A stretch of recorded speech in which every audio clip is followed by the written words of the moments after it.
Monsieur le Président de la Chambre, Monsieur le Directeur, Madame et Messieurs les membres du Bureau, Monsieur le Président du Grand Conseil, Madame la Conseillère d'État, Messieurs les conseillers d'État, Messieurs les représentants aux chambres fédérales, Mesdames et Messieurs les députés, Madame le maire du Grand Saconnet, Mesdames et Messieurs.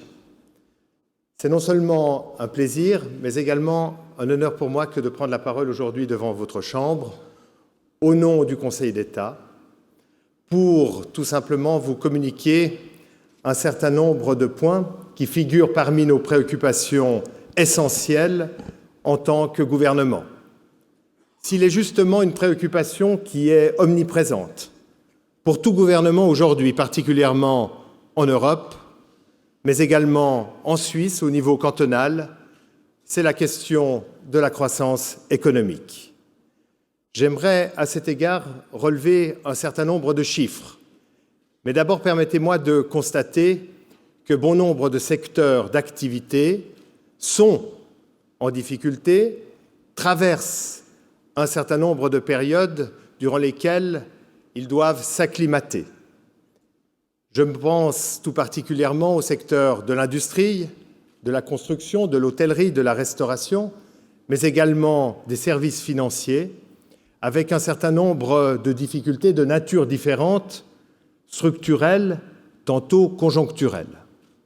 Mais j'aimerais relever que parmi les bons éléments en termes de chiffres, en termes relatifs bien entendu, c'est le taux de croissance cantonale qui s'élève aujourd'hui, c'est-à-dire à la fin de l'année 2012, à 1,2%, ce qui est supérieur à la moyenne suisse, qui se situe à 1%, et au-dessus, bien entendu, des différentes collectivités publiques européennes. Il n'y a pas, bien évidemment, de miracle dans ce chiffre, mais il y a une volonté de garder un cap. Et ce cap réside notamment dans une très grande capacité de dynamisme économique. J'en veux pour preuve les chiffres des exportations et des importations, puisque les exportations se voient en croissance aujourd'hui avec un chiffre relativement élevé, puisqu'elles croissent de 6,7%, avec une croissance des importations à 6,2%, amenant le volume des exportations à plus de 16 milliards contre 10 milliards d'importations. Nous le voyons, notre économie, votre économie, réside en grande partie sur sa capacité d'exportation, et nous restons donc une terre, une collectivité publique particulièrement tournée vers l'extérieur en ce qui concerne sa création de richesses. J'aimerais bien entendu, en relevant ces chiffres, en relevant l'importance de notre économie, rendre un hommage tout particulier aux chefs d'entreprise que vous êtes, puisque sans la prospérité que vous amenez, il n'y a aucune prospérité dans notre région. Voyant ces chiffres, nous constatons, et je constate, que c'est d'abord au niveau intérieur que nous souffrons et que les secteurs ont le plus de difficultés à résister à un certain nombre de normes de concurrence, tantôt d'adaptation réglementaire déjà évoquées.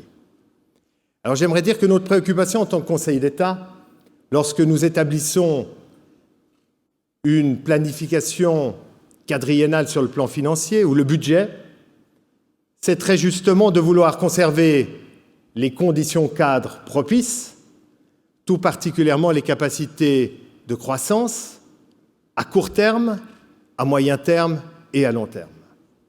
Et nous devons, pour cela, non seulement faire en sorte que les conditions cadres soient préservées, mais également que des vents contraires sur le plan conjoncturel ne soient pas accompagnés par des décisions par trop restrictives qui feraient évidemment planer la menace de la récession sur notre canton.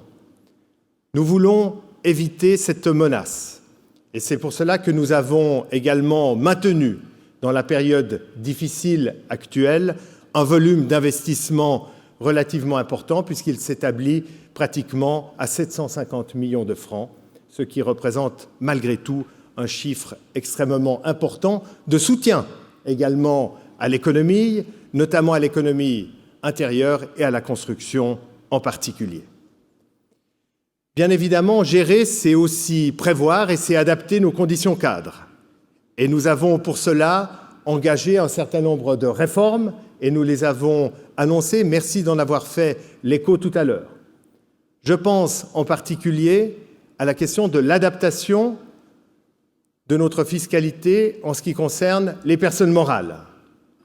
J'aimerais dire ici combien il est important pour l'ensemble du canton de faire en sorte que non seulement les conditions cadres soient préservées, que notre attractivité soit préservée, que les sociétés multinationales qui sont taxées selon le système du statut puissent rester, et de faire en sorte également de pouvoir remettre sur pied une égalité de traitement entre les différentes entreprises. Pour cela, le taux à 13% engage tout notre gouvernement pour faire en sorte que nous puissions non seulement préserver l'avenir des entreprises, mais également la prospérité de notre région et la capacité de notre appareil social en termes de redistribution.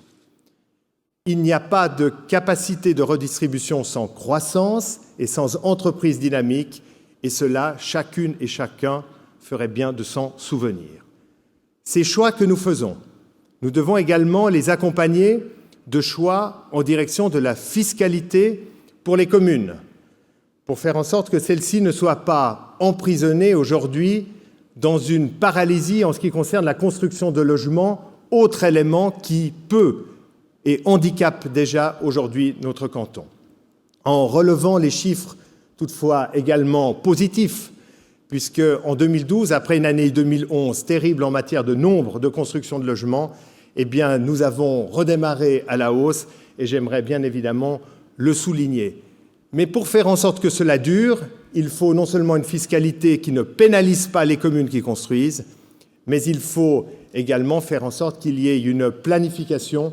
Et je salue tout l'effort qui a été notamment porté par François Longchamp en ce qui concerne le plan directeur cantonal pour faire en sorte que nous ayons une vision partagée des enjeux en ce qui concerne la construction de logements qui fait partie des conditions cadres de notre canton. Parmi les conditions cadres, j'aimerais encore rapidement en évoquer trois. La première, c'est celle de la sécurité, incontournable aujourd'hui à Genève, puisqu'on le sait, nombre de visiteurs. Je pense également à des ambassadeurs que je reçois quelquefois au nom du gouvernement, accompagnés par M. Barillet, président du Grand Conseil, et nous entendons quand même régulièrement, comme cela est le cas dans la Gazette, comme cela est le cas dans le café, mais comme c'est le cas également dans les préoccupations des politiques, un véritable souci pour la sécurité, de faire en sorte que nous ne détériorons pas notre capacité d'accueil par une incapacité à gérer la sécurité sur notre territoire. Et bien évidemment, je salue le travail de Mme Rochat, le travail de M. Maudet qui, évidemment, aujourd'hui bénéficie notamment, nous l'avons vu ce matin, nous nous en félicitons, d'une amélioration en ce qui concerne les chiffres de la criminalité. Une hirondelle ne fait pas le printemps, mais quelquefois un petit signe fait du bien au moral, y compris celui de notre gouvernement. Et puis, parmi les conditions cadres, vous avez évoqué les transports. Alors permettez-moi très rapidement à ce sujet de dire que je salue, même si cela ne va pas dans votre sens, le vote positif en ce qui concerne la loi sur l'aménagement du territoire. Comment concevoir qu'on puisse aujourd'hui étaler l'urbain sans véritable densification, en engendrant des coûts sans cesse supplémentaires des transports, en ayant des difficultés de les financer? Mesdames et messieurs, au moment où le temps qui sépare le domicile du lieu de travail augmente, il est impératif que les dépenses en matière de transport augmentent également, comme les transports publics, puisqu'il y a saturation sur notre sol. Je ne crois pas à la guerre des transports, je ne crois pas à la négation du besoin de l'automobile, je crois, comme vous, à un juste équilibre qu'il convient de négocier. Dernier élément, sans patriotisme aucun, c'est la formation, vous l'avez aussi évoqué. Pour dire que nous avons besoin de réussir un certain nombre de réformes, parmi celles-ci, le nouveau cycle d'orientation qui est justement destiné à rapprocher la formation de la vie en entreprise par la formation professionnelle. Et puis évoquer également, parce que j'y tiens, même si je ne le connaîtrai pas directement, c'est la rentrée scolaire en 2014 avec un mercredi matin qui signifie que les écoliers genevois à l'école primaire retournent une 9e demi-journée à l'école, c'est qui est une condition de réussite, parce que sans travail assez appuyé et développé, il n'y a pas de réussite scolaire, comme il n'y a pas de réussite économique sans travail et investissement.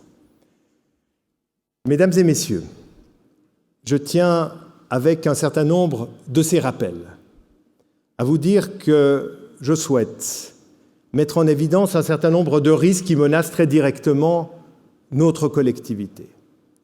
Je pense, en tout premier lieu, à la question du populisme dont quelquefois on se gargarise en termes de propos politiques. Pourtant, très concrètement, j'aimerais dire aujourd'hui que lorsque j'entends les discussions sur la limitation de la population étrangère, avec un mode plus ou moins environnemental, avec l'initiative Ecopop, eh bien, il y a une grande volonté de limiter, de faire en sorte que régulièrement l'agenda politique soit occupé par cette obsession du nombre de personnes étrangères vivant sur notre sol. Et puis, en même temps, j'entends le Conseil fédéral mettre en consultation la question de la clause de sauvegarde en ce qui concerne l'emploi et qui a aujourd'hui d'abord pour effet de nous isoler encore davantage sur la scène européenne.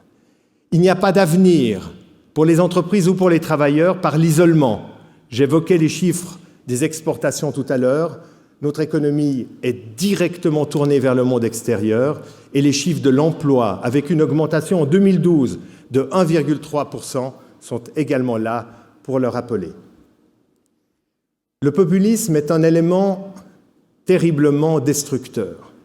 J'évoque la question du nombre de personnes étrangères sur notre sol, mais je tiens également à évoquer d'un mot la question des rémunérations.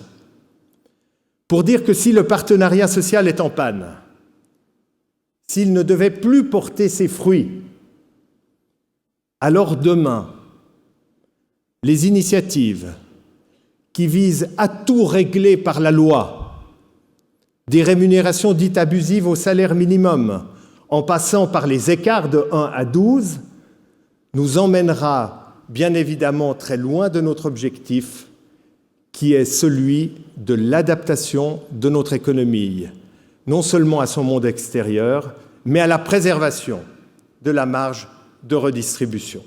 Et c'est sur ce point que j'aimerais terminer mon propos en vous disant que je souhaite que la question des inégalités soit également le centre de chacune et chacun dans les débats politiques et autour des différentes préoccupations que nous avons à partager. Si nous avons pu remarquer qu'en 2003 et 2009, notre économie a cru, eh bien nous remarquons qu'il y a eu une augmentation pour les plus riches de notre canton, je le salue et je ne la condamne pas, de plus de 12%. En ce qui concerne également les plus pauvres, mais je ne prendrai pas les sans revenus parce qu'il y a les étudiants dedans, nous sommes sur une diminution de 12%. Les écarts se creusent et il y a non seulement enrichissement, mais également appauvrissement. Alors j'en appelle à l'État social, à la capacité de redistribution, au partenariat social sur lequel nous avons fondé notre prospérité, qui a le mérite également de pouvoir compter sur une Genève internationale que nous devons impérativement préserver et une région que nous devons construire harmonieusement. Merci de votre attention.